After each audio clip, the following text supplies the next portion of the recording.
مسیحی خاندانوں میں ایک سوال کامن ہے کہ کیا مسیحی اپنے بچوں کا ختنہ کر سکتے ہیں؟ جب بھی کسی بچے کی پیدائش ہوتی ہے تو پھر ان سوالات پر یا اس سوال پر غور کیا جاتا ہے اس وقت۔ تو آئیے بائبل کی روح سے دیکھتے ہیں کہ ختنہ کیا چیز ہے اور ہم ختنہ کر سکتے ہیں یا ہمیں کرنے چاہیے مسیحیوں کو یا پھر نہیں۔ بائبل مقدس میں جب پرانے عہد نامے کی اسٹڈی کرتے ہیں تو وہاں پر ہمیں ملتا ہے کہ اور بھی بہت ساری قومیں ختنہ، کنانی قومیں ختنے کرتی تھیں، لیکن ختنہ ابراہم اور خدا کے بیچ میں ایک عہد بھی تھا۔ پیدائش 17 باب اس کی 10 آیت میں ہم پڑھتے ہیں کہ خدا نے ابراہم کے ساتھ یہ عہد کیا اور بنیاد رکھی گئی، ابراہم کے ساتھ اس عہد سے بنیاد رکھی گئی کہ وہ ختنے کرے گا اور اس طرح سے وہ خدا کے چنے ہوئے لوگ کہلائیں گے یا خدا کے لوگ وہ کہلائیں گے۔ سب سے پہلے خدا کے لوگوں میں ہم دیکھتے ہیں کہ ابراہم کا ختنہ ہوا۔ 99 سال کا تھا ابراہم جب اس کا ختنہ کیا گیا، اور اس کا بیٹا آئزک جو تھا اسحاق وہ 13 سال کا تھا۔ ایک ہی دن دونوں باپ اور بیٹے کے ختنے ہوئے۔ اس طرح کہہ سکتے ہیں کہ مسیحیوں میں یا بائبل کے لوگوں میں، عبرانی لوگوں میں ختنے کرنے کا آغاز جو ہے وہ ابراہم سے ہوا ہے۔ اس بڑے سوال کو ہم ابراہم کی زندگی میں دیکھتے ہیں۔ ختنہ آغاز ہوا ابراہم سے، دائرے کی آغاز ہوئی ابراہم سے، ایمان سے راست باز گنا گیا، یہ بھی ابراہم سے شروع ہوا۔ پھر مذبح بنانے کا کام بھی ابراہم نے کیا۔ وہ جس جگہ بھی گیا، جس جگہ بھی اس نے گھر چینج کیا، پڑاؤ چینج کیا، اس جگہ اس نے خدا کے لیے مذبح دعا کرنے کی جگہ ضرور بنائی۔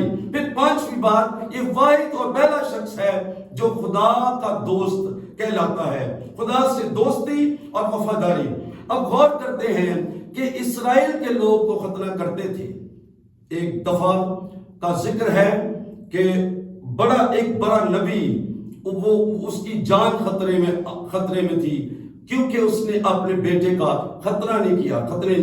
موسیٰ نبی کی بات میں کر رہا ہوں۔ موسیٰ نبی اپنی بیوی اور بچوں کے ساتھ مصر کو جا رہا تھا، اور راستے میں ایک منزل پر بائبل میں لکھا ہے کہ خدا اسے مار ڈالنا چاہتا تھا کیونکہ اس نے اپنے بیٹے کے ختنے نہیں کیے تھے۔ اس بات سے خدا بہت ناراض تھا۔ ایک لیڈر، ایک زبردست لیڈر، ایک چنا ہوا لیڈر، بلایا ہوا لیڈر، اگر وہ خدا کے حکم کے خلاف زندگی گزارتا ہے تو خدا عام لوگوں سے زیادہ اس کے لیے ناراض ہوتا ہے یا اینگری ہوتا ہے۔ اب موسیٰ کو خدا مارنا چاہتا تھا، لیکن موسیٰ کی وائف سفورہ نے بڑی جلدی کی اور ایک چکماک کے پتھر سے، چھری سے اس نے اپنے بیٹے کی وہ ختنے کیے اور اس کا خون موسیٰ کی ٹانگ پر یا اس کی ٹانگ پر پھینکا۔ یہ ایک عبرانی روایت تھی، اور چونکہ یہ سفورہ عبرانی لوگ تھے اور یہ ساری رسموں سے واقف تھی، ایک پریسٹ کی بیٹی تھی، کاہن کی بیٹی تھی، اور اسے سارے رسموں سے واقفیت تھی، اس نے جلدی سے اپنے بیٹے کے ختنے کیے اور پھر کہا کہ اس سبب سے تو خونی دلہا ٹھہرا، کیونکہ خون کی قدرت نے اس کو بچایا، یا خون سے اس نے دوبارہ اپنے خاوند کو بچا لیا۔ بڑی عورتیں ہیں آج بھی جو اپنے خاوند کو بچا سکتی ہیں۔ یہ بات نہیں میں کر رہا، دعا کے ذریعے سے، روزوں کے ذریعے سے کئی لوگ، کئی عورتیں آج بھی اپنے شوہر کو جو نافرمان ہے، جو ایڈکٹ ہے، نشے میں ہے، جو گھر کا خیال نہیں کر رہے، عورتوں کی دعائیں ان کے خاوند کو راہ راست پر دوبارہ لا سکتی ہیں۔ تو سفورہ نے اپنے بیٹے کا ختنہ کر کے موسیٰ کو قتل ہونے سے بچا لیا تھا۔ خدا کا عہد تھا اسرائیلیوں کے ساتھ پرانے عہد نامے میں ختنہ، لیکن یاد رکھیں نیا عہد جب شروع ہوتا ہے اس وقت خدا نے نیا عہد کیا ہے۔ اور لوکا کی انجیل 22ویں باب کے اندر، حقیقت میں 22ویں باب کے اندر جب یسوع مسیح نے عشاء ربانی دی تھی اور اس وقت اس نے شیرہ لے کر کہا تھا کہ یہ لو میرا خون جو بہتےروں کے لیے گناہوں کی معافی کے واسطے بہایا جاتا ہے، اور کرائسٹ نے اپنے خون کو کہا یہ عہد کا خون ہے، عہد، new کویننٹ۔ The blood of Jesus is new covenant with the people of God۔ خدا کے جتنے لوگ ہیں، یسوع پر ایمان لانے والے جتنے لوگ ہیں ان کے ساتھ اب خدا کا نیا عہد ہے، ختنہ نہیں ہے، بلکہ یسوع کے خون پر ایمان لا کر نئی پیدائش لے کر اس میں زندگی گزارنا۔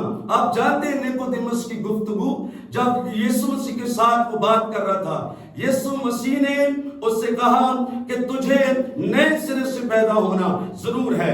یعنی وہ مختون تو تھا، ختنے تو اس کے تھے، لیکن پھر بھی وہ خدا کی بادشاہی کو نہ دیکھ سکتا تھا اور نہ اس میں داخل ہو سکتا تھا۔ یسوع نے کہا نئے سرے سے پیدا ہونا، یعنی روح سے اور پانی سے پیدا ہونا، کلام سے خداوند یسوع مسیح پر ایمان لا کر پیدا ہونا ازحد ضروری ہے۔ اور پھر کرنتھیوں کے خط میں لکھا ہوا ہے کہ اگر کوئی مسیح میں ہے تو وہ نیا مخلوق ہے، یعنی یسوع پر ایمان لانے والے نیو کریشن ہے، نئی مخلوق ہے۔ ختنے کا اس میں کچھ بھی ذکر نہیں ہے۔ پولس رسول گلتیوں کی کلیسیا کے بارے میں لکھتا ہوا کہتا ہے، ان کو کہتا ہے کہ اب نہ ختنہ کچھ چیز ہے اور نہ مختونی، بلکہ نئے سرے سے پیدا ہونا، یعنی یسوع مسیح پر ایمان لانے سے زندگی ہے، بلڈ پر ایمان لانے سے زندگی ہے۔ ختنوں کے پیچھے نہ دوڑتے بھاگتے پھریں، اپنے بچوں کو یسوع سے متعارف کرائیں، اپنے بچوں پر یسوع کا خون چھڑکیں۔ اور یاد رکھیے عزیزوں، میں ایک بات کلیئر کرنا چاہتا ہوں، اگر میڈیکلی کسی بچے کو پرابلم ہو، یورین میں کوئی پرابلم ہو، کسی طرح سے کوئی عضو تناسل میں کوئی پرابلم آتی ہے اور ڈاکٹرز اگر ایڈوائز کرتے ہیں تو آپ اپنے بچوں کا ختنہ کروا سکتے ہیں۔ ادروائز مذہبی طور پر ایک مسیحی ہونے کے ناطے ہمیں ختنے کی بالکل ضرورت نہیں ہے، صرف یسوع پر ایمان لا کر نئے سرے سے پیدا ہونا۔ خدا باپ سب کو اس کلام کے وسیلے سے برکت دے۔ شکریہ۔